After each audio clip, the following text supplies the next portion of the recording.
পাগল ছিল, নাম তাকে বাহলুল বাহলুল বলে ডাকতো। লোকটা বেশিরভাগ সময় কবরস্থানের মধ্যে বসে থাকতেন। একবার বাদশাহ জোরে ডাক দেয়, এরে বাহলুল, কতদিন তুই পাগল থাকবি? তোর কি আর কখনো হুঁশ ফিরে আসবে না?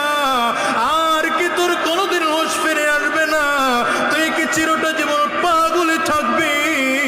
বাহলুল আস্তে করে বাদশার দিকে তাকাইয়া বল, ও হারুন, তুমি কয়দিন পাগল থাকবা?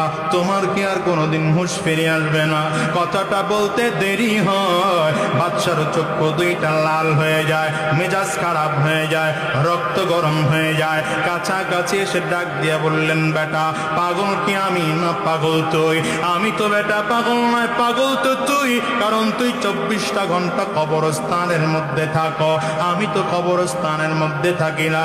বাহলুল চোখের পানিগুলো ছেড়ে ছেড়ে দিয়ে কান্না করে না ডাক দেয়, বাদশা নামদার, আপনি সব মিলে দেখেন পাগল আমি না পাগল আপনি? কারণ আপনি রাজপ্রাসাদের মধ্যে থাকেন, আমি কবরস্থানে থাকি। ও বাদশাহ, বলুন তো, আপনার রাজপ্রাসাদে আপনি চিরজীবন থাকতে পারবেন নাকি?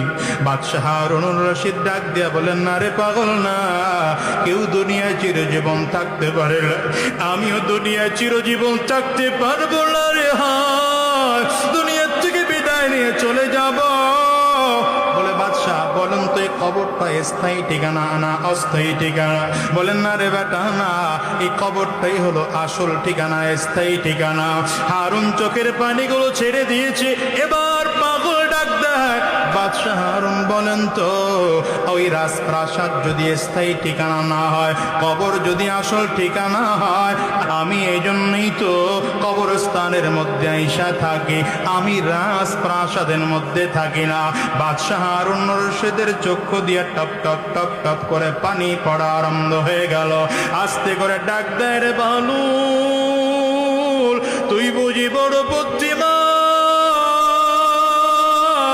পাগল বুঝি আমি